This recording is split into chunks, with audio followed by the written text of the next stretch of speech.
vihkad ka neid tüüpe, kes panevad alati kitsa. Raudselt koolis või kus iganes tööl on inimene, kes kogu aeg paneb fucking kitsa kõike. No ma nii vihkan selliseid inimesi.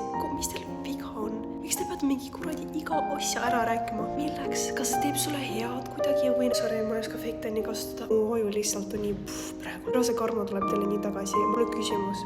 Kui sa oled see tüüp, kes paneb kogu aeg alati kitse, mis see sulle annab? Ei saa aru, mis eesmärgiga te teete selle? Kes saab minust aru, palun? Nagu ma olen praegu tööl ja te ei tohi töö ajal istuda telefonis ja sa istud vastad sõnumile emmele või kellegile ja siis see tüüp kitub ära ülemusele. Nahui sul see vaja on, mille jaoks? Mille jaoks? Kas sind kotib või kui see kuidagi sind fucking mõjuta, mis sul viga on? Te olete nii helvard lihtsalt. Kui sa räägid ära.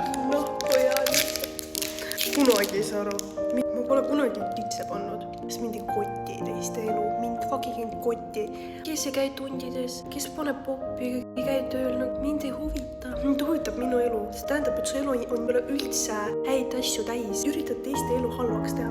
Nagu lihtsalt if you wanna take it.